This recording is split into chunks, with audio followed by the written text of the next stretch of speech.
உடலில் இருக்கும் சளியை விரட்டக்கூடிய ஆரோக்கியம் நிறைந்த வெற்றிலை ரசம் தாங்க இன்றைக்கி நம்ம இந்த வீடியோவில் பார்க்க போகிறோம். வாங்க எப்படி செய்யலாம் பார்க்கலாம்.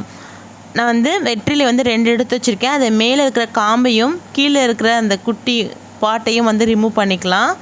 இந்த மாதிரி 2 மட்டும் எடுத்து வச்சுருக்கேங்க. நார்மலாக நம்ம ரசம் வைப்போம் இல்லையா, அதே போல் தாங்க ரெண்டுமே கிள்ளிட்டு நம்ம ஆட் பண்ணிக்கலாம். இப்போது நடு பாகத்தில் இருக்கிற பார்த்திங்களா, அது ரிமூவ் பண்ணிக்கலாங்க அந்த காம்பையும். இப்போ நம்ம கிள்ளிட்டு நம்ம ஆட் பண்ணிக்கலாம். நல்லா வாஷ் பண்ணிக்கோங்க. வெற்றிலை நல்லா வாஷ் பண்ணிவிட்டு ஆட் பண்ணிக்கோங்க. இப்போ பாருங்கள், நான் கிள்ளிட்டு ஆட் பண்ணியிருக்கேன். இப்போது மிளகு ஆட் பண்ணிக்கலாங்க. நார்மலாக நம்ம ரசம் வைப்போம் இல்லையா, உங்கள் வீட்டுக்கு நீங்கள் எவ்வளோ ரசம் வைப்பீங்க அந்த மாதிரி தான் இந்த மிளகும் ஆட் பண்ணிக்கணும். இப்போ நம்ம சீரகம் ஆட் பண்ணிக்கலாங்க. சீரகம் 1 ஸ்பூன், மிளகு 1 ஸ்பூன் கிட்ட ஆட் பண்ணியிருக்கேன். இது கூடவே 5-6 பல் பூண்டு பல்லையும் ஆட் பண்ணியிருக்கேங்க. இந்த ரசம் ரொம்பவே சூப்பராகவும் இருக்கும். அது மட்டும் இல்லாமல் குழந்தைங்களுக்கு கண்டிப்பாக தாராளமாக கொடுக்கலாங்க. இப்போல்லாம் இந்த ரசம் கொடுத்தா ரொம்ப ரொம்ப நல்லது. நெஞ்சு சளி பிடிச்சிருக்கவங்க கூட சீக்கிரமாகவே சரியாகிடும். வாரத்துக்கு ஒரு வாட்டி இந்த மாதிரி ரசம் செஞ்சு கொடுங்க. இப்போது ஒரு பேனில் எண்ணெய் ஆட் பண்ணியிருக்கேன், கடுகு ஆட் பண்ணியிருக்கேங்க. இப்போது வரமிளகாவை கிள்ளி ஆட் பண்ணியிருக்கேங்க. இப்போ பெருங்காயம் ஆட் பண்ணியிருக்கேங்க. இதை லைட்டாக வதக்கிக்கலாம்.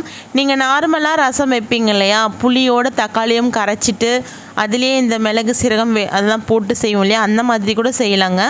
இந்த மாதிரியும் செய்யலாம். தக்காளியை புளியோடு கரைக்காமல் கடாயில் தக்காளி போட்டு வதக்கிட்டும் செய்யலாம். தக்காளி வதங்கும் போது நல்லா மேஷ் ஆகிடும், கரைச்சா போல் தான் ஆகிடும். ஸோ அந்த மாதிரியும் செய்யலாங்க. இது நல்லா வதக்கி எடுத்துக்கலாம். இப்போ நம்ம கொத்தமல்லி கருவேப்பிலையும் ஆட் பண்ணிக்கலாங்க. ஒரு சின்ன ஸ்பூன் அளவுக்கு மஞ்சத்தூள் ஆட் பண்ணிக்கலாம்.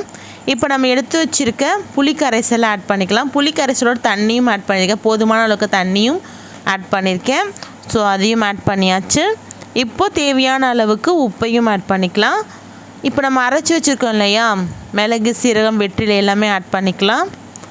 அவ்வளோதான். அதை நல்லா மிக்ஸ் பண்ணி விட்டுக்கலாம். நல்லா மிக்ஸ் பண்ணிவிட்டு நல்லா ஒரு நுர வர அளவுக்கு கொதிக்க வச்சா போதும். அதெல்லாம் ரொம்ப கொதிக்கக்கூடாது. ரசம் நல்லா நுர வரும் பார்த்திங்களா, அதை பாருங்கள். இந்த மாதிரி நல்லா நுரைச்சி வரும்போது நம்ம ஸ்டவ் ஆஃப் பண்ணிடலாம். பாருங்கள், இப்போ ஸ்டவ் ஆஃப் பண்ணியாச்சு. ரொம்பவே சூப்பரான வெற்றிலை ரசம் ரெடி ஆகிடுச்சு.